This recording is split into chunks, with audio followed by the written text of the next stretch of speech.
Good morning, students. In previous class, we read our first chapter of history, when, where and how, and we read the topics religious literature, religion literature, inscriptions, calligraphy, oral traditions, archaeological sources.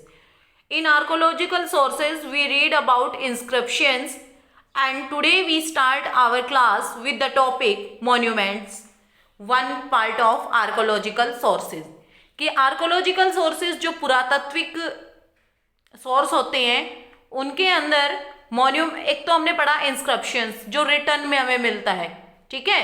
अब हम पढ़ेंगे monuments के बारे में कि monuments जो इमारतें हमें पुराने टाइम की मिली हैं, मिडेवल टाइम की जो इमारतें हमें मिली हैं उनमें है पुराना किला, red fort and Jama Masjid Delhi में, ताजमहल आगरा में, वृद्धेश्वर टेम्पल इन तंजौर में, हवा महल जयपुर में और काफ़ी सारे किले मिले हैं जैसलमेर और ग्वालियर में, ठीक है।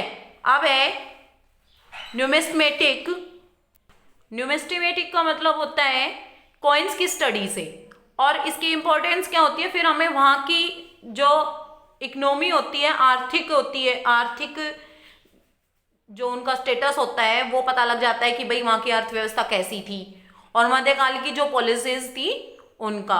और जो इन सिक्कों के ऊपर किसी राजा का नाम लिखा होता है, तारीख लिखी हुई होती है, किसी पिक्चर बनी हुई होती है, तो उनसे हमें क्या पता लग जाता है कि वहाँ ये किस राजा के टाइम के सिक्के हैं या किस टाइम के ये सिक्के हैं। ओके, अब है अपना टॉपिक स्कल्पचर्स एंड पेंटिंग्स कि जो पेंटिंग्स होती हैं या कोई ऐसी या प्रतिमाएं होती हैं किसी चीज़ की, किसी राजा की प्रतिमाएं या किसी देवता की प्रतिमाएं, जैसे कि ये देखो ये नटराज की प्रतिमाएं जिसको स्टैचू ऑफ डांसिंग शिवा, मतलब स्कल्पचर का मतलब एक स्टैचू टाइप में ही होता है, ठीक है।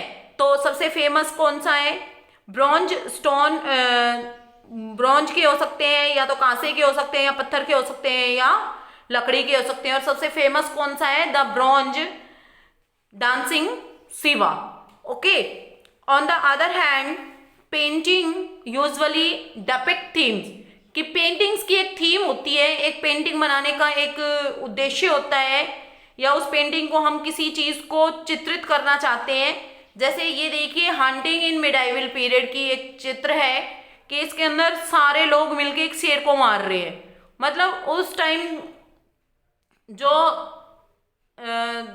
लोग थे वो या तो कोर्ट सीन्स को लेके कोई पिक्चर बनाते थे या पैलेस सीन को लेके कोई पिक्चर बनाते थे या कोई ऐसी मतलब कि उनके मन में कोई धारणा चल रही होती थी उसके ऊपर कोई पिक्चर बनाते थे, ठीक है।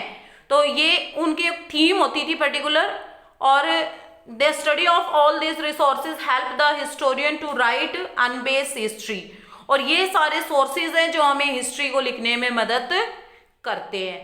Okay students, today we complete our first chapter of history in reading.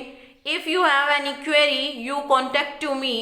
Okay, अगर आपको कुछ समझ नहीं आता है हिस्ट्री के अंदर तो आप मुझे कांटेक्ट कर सकते हैं।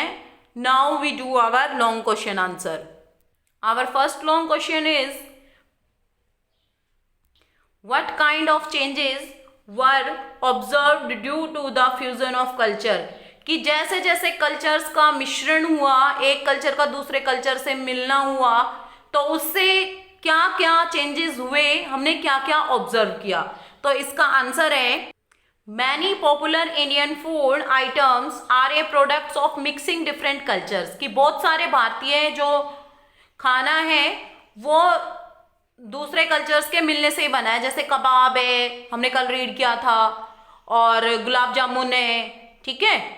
उसके बाद है different kinds of clothes like salwar kameez kurta पजामा की डिफरेंट काइंड्स ऑफ क्लॉथ्स भी हमें मिले हैं जो डिफरेंट कल्चर से।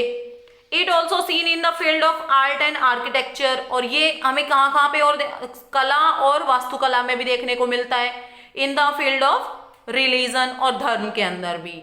Okay students, I hope you understand the chapter and exercise long question, your first long question very well. We do our other long question in next class. Thank you.